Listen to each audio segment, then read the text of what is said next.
If you know me, then you know how obsessed I am with local economies when I travel, especially currencies. Maybe that'll explain why I have an extremely large currency collection at home. Bolivia, Barbados, Tajikistan, Oman. I've handled some really high inflated currencies, like the Vietnamese dong. I've purchased currency on the black market, like the Uzbekistan soms. And I've even purchased trillions of old Zimbabwean dollars, the highest inflated currency ever. 100 trillion. But then I came to the Islamic Republic of Iran and was immediately thrown into the currency situation because they don't have ATMs that cater to international banks and nobody accepts a foreign card as a payment. So basically what I'm telling you is that the only way to survive here as a tourist is by having cold hard cash. The first day I arrived, I exchanged $800 and got this, 25 million Iranian Rials. Aside from there being a lot of zeros to calculate whenever you buy something, it gets even more confusing. They have two systems for counting money. Rials, their official currency like I just explained, and Tuman, which is like the Rial without the last zero. To give you an idea, look at this note for example, which is 500,000 Rials, but people, to make it easier, they just remove one of the zeros, so it's 50,000 Tuman. When you go to buy something, you don't know if it's Rial or Tuman unless it's written, so you have to ask. Is it in Tuman?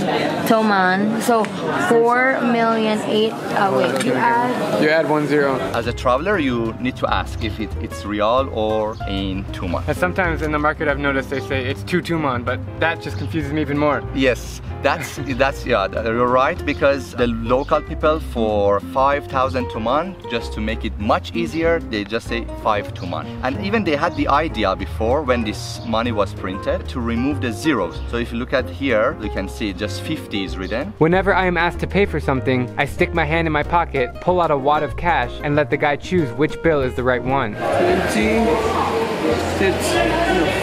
It's really that confusing and I still can't figure it out. The takeaway from this video is that many places in the world, not only Iran, rely on cold hard cash. So if you're planning to come here, just make sure you're prepared. I'm Drubinski, and if you like my travel videos, please click subscribe and join me as I plan to visit every country in the world.